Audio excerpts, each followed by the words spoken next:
नमस्कार विद्यार्थी मित्रों। पिछले अभ्यास क्रम में हमने कुछ चुटकुले पढ़े थे। हंसना मैंने बताया था आपको कि जीवन के लिए बहुत ज़रूरी है। हंसने से हमारा शरीर तंदुरुस्त रहता है और इससे हमारे शरीर में स्फूर्ति और ऊर्जा भी बनी रहती है। इसलिए आप स्वयं भी हंसिए और लोगों को भी हंसाइए। तो यहाँ पर आज हम इसके हंसिए और हंसाइए चैप्टर के अभ्यासक्रम को पढ़ेंगे और समझेंगे। प्रश्न 1 कह रहा है, सामयिकों अखबारों में से जो चुटकुले हैं आप उसे पढ़िए और कक्ष में सुनाइए। आपने जो चुटकुले सुने हों या पढ़े हों उन्हें लिखिए।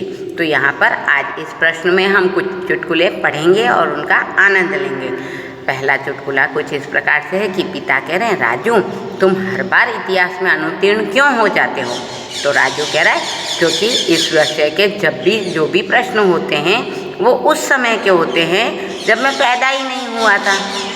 तो इसी प्रकार दूसरा है, पिता कह रहे हैं, बेटा जाओ चिड़ियाघर से 2 चिट्ठियाँ लेकर आओ। तो बेटा कहता है, पापा पैसे तो दीजिए।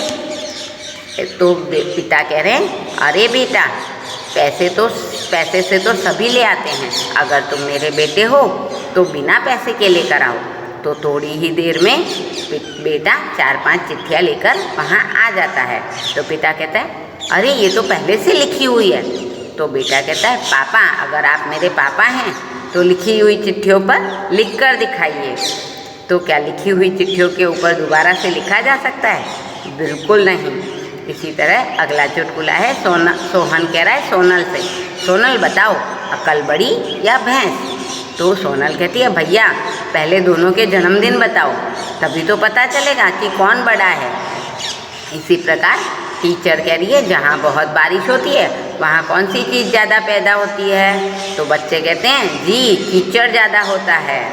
इसी प्रकार 5वां है कि पिता कह रहे हैं, लंका को सोने की लंका क्यों कहते थे? तो बेटा कहता है, क्योंकि वहाँ पर कुंभकर्ण जैसे सोने वाले लोग थे। क्यों? क्योंकि कुंभकर्ण 6 महीने तक सोता था और जब उसे भूख लगती तो वह जागता और खाकर वापस सो जाता था।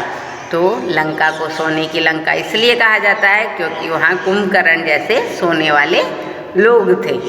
इसी प्रकार अगला चुटकुला है, अमित कह रहा है पहलवान से, कमाल है भाई, 5 साल पहले भी तुमने अपनी उम्र 32 साल बताई थी और आज भी तुम अपनी उम्र 32 वर्ष ही बता रहे हो। तो पहलवान कह रहा है कि हम पहलवान हैं जो एक बार कह देते हैं उस पर अटल रहते हैं, अपनी बात से पीछे नहीं हटते। बात से पीछे नहीं हटना ये एक मुहावरा भी है, यानी अपनी बात पर अडिग रहना, यानी अपनी बात पर जमे रहना। जो कहा वो अटल सत्य है। तो वह कह रहा है कि हम पहलवान हैं, हम जो एक बार कह देते हैं वो कभी नहीं बदलते। इसी प्रकार अगला चुटकुला है, सुरेंद्र कह रहा है, नवीन इंसान की नज़र तेज होती है या जानवर की? तो नवीन कह रहा है, जानवर की। तो सुरेंद्र कह रहा है, ऐसा कैसे कह सकते हो? तो नवीन कहता है, क्योंकि जानवर कभी चश्मा नहीं पहनते हैं। इसी प्रकार 8वां चुटकुला है कि अंकल कह रहे हैं आरती से, आरती तूने अखबार वाले का बिल देखा है? तो आरती कहती है, अंकल क्या शहर में लोग बिलों में रहते हैं?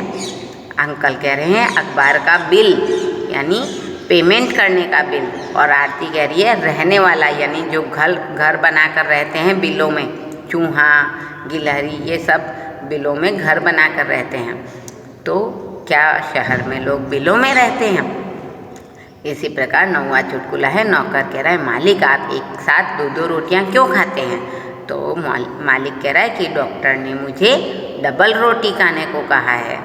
डबल रोटी यानी 2-2 रोटी एक साथ नहीं, डबल रोटी ब्रेड को कहा जाता है जो कि बेक कर बनाई जाती है।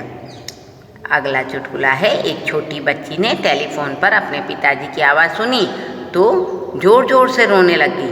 तो माँ ने पूछा, अरे बेटी क्यों रो रही है? तो बेटी बोलती है, अब इसमें से पिताजी कैसे बाहर निकलेंगे? यह सुनकर आपको भी हंसी आ गई होगी। अगला है, मालिक कह रहा है नौकर से, तू कोई भी काम करने से पहले मुझे पूछ लिया कर। तो नौकर थोड़ी देर बाद आकर कह रहा है, मालिक रसोई घर में बिल्ली दूध पी रही है। क्या मैं उसे भगा दूँ? इसी प्रकार 12वां चुटकुला है। सुशील कह रहा है, मेरे पास मेरे पिताजी जब माचिस की डिब्बियाँ खरीदते हैं तो सारी तीलियाँ गिनते हैं कि कहीं कम तो नहीं है। तो गीता कहती है, मेरे पिताजी तो जब माचिस की डिब्बियाँ खरीदते हैं ना तो सारी तिल्लियाँ जला कर देखते हैं कि कहीं कोई तिल्ली खराब तो नहीं है। तो मित्रों, इस प्रकार इन चुटकुलों के साथ आज ने अपना मनोरंजन तो किया ही और साथ साथ अपने माता पिता को सुनाकर उनका भी मनोरंजन करना। अब प्रश्न 2 कह रहा है, निम्नलिखित परिच्छेद में से मुहावरे ढूंढिए और उनके अर्थ देखकर उनका वाक्य प्रयोग करना है। रमेश पढ़ाई में होशियार लड़का है, इसलिए रमेश पिताजी की आंखों का तारा है।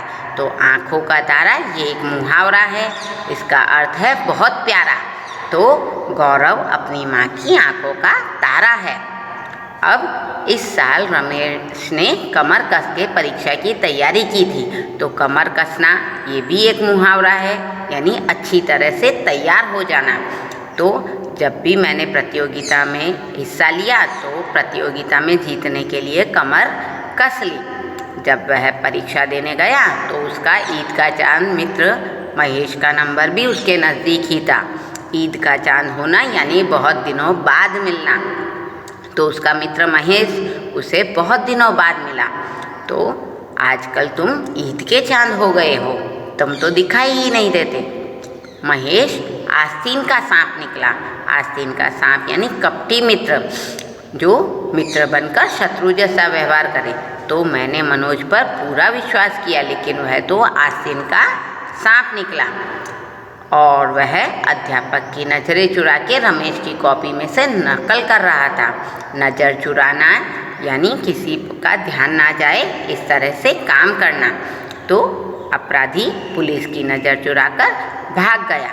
उसी वक्त अध्यापक ने देख लिया और वे आग बबूला हो गए। आग बबूला होना यानी बहुत ज़्यादा क्रोधित होना। नौकर से गुलदस्ता टूट जाने पर मालकिन आग बबूला हो गई। तो मित्रों, एक बार फिर से इसका परिच्छेद का रिवीजन कर लेते हैं। रमेश पढ़ाई में होशियार लड़का है, इसलिए रमेश पिताजी की आंखों का तारा है, यानी बहुत प्यारा है। इस साल रमेश ने कमर कस के परीक्षा की तैयारी की, यानी अच्छी तरह से परीक्षा की तैयारी की। जब वह परीक्षा का देने गया तो उसका ईद का चांद मित्र महेश का नंबर भी उसके नज़दीक आया। ईद का चांद यानी बहुत दिनों के बाद दिखना। महेश आस्तीन का सांप निकला और वह अध्यापक की नज़र चुरा के रमेश की कॉपी में से नकल कर रहा था। आस्तीन का सांप होना यानी कपटी मित्र होना और नज़र चुराना यानी नज़रें न मिलाना। उस वक्त अध्यापक ने देखा और वे आग बबूला हो गए। आग बबूला होना यानी बहुत ज़्यादा गुस्सा होना। तो मित्रों, आज हमने कक्षा 6 में इकाई 3 के अभ्यासक्रम के कुछ प्रश्नों को हल किया। धन्यवाद।